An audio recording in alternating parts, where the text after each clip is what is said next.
Last video we did a comparison between a hard drive and an SSD, and we found that SSDs were superior in every way except for cost, and the cost isn't so great these days, so it's just better all around. Now we're going to get down to the nuts and bolts and actually get in there and swap those parts over. So let's get going.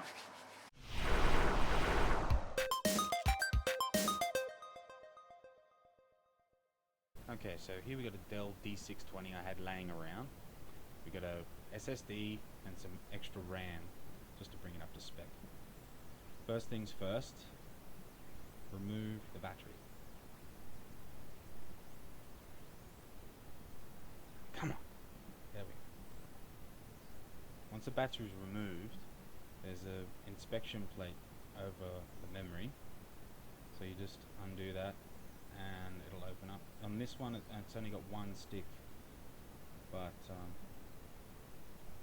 a lot of other computers, they have more than that. I've got a 2 gig stick here, which is the maximum I could get for the DDR2 slot in this particular model. There's already another 2 gigabytes underneath the keyboard on the flip side, which I changed earlier. So you just line up the key on the slot and on the chip, just place it in there and push it down until it clips into place, and then you can redo the inspection. Next up we're going to do the hard drive. Hard drives are pretty easy. You just get a SATA disk. For the last decade and a bit they've been SATA, so there's no problems with compatibility there.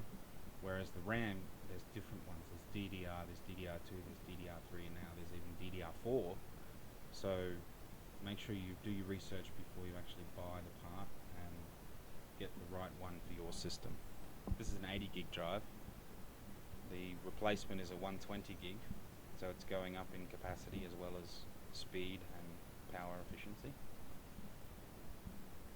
I need to get myself a magnetic screwdriver. Now, I got the SanDisk basically just for the price, $62 for a 120 gig SSD, which is around about 50 cents per gigabyte, which is a magic number for me. This is a slimline model, so you can put this in an Ultrabook or a really late model laptop, which is quite svelte.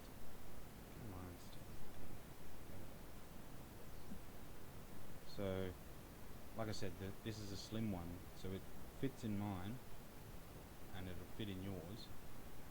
So if you have the ability to get either the slimline or the regular, I'd go with the slimline just to be safe. Just replace the screw. Good to go. Another thing to consider: when you replace a hard disk, you have to reinstall your operating system. On this one I restored from an image, but most people would want to do a fresh install of Windows or Ubuntu, and we'll do a video in the future, I'm sure, on how to install an operating system. But for now, this is just the physicality of replacing the drive. Just one more screw, and then put the battery back in, and we are good to go. I've just got to clean up this mess. Crap everywhere.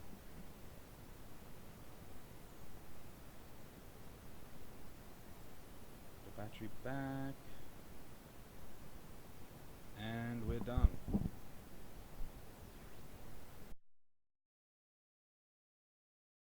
Okay, so now that you've seen how you can upgrade the RAM and the hard drive on a laptop quite easily, it's time to go out and do it.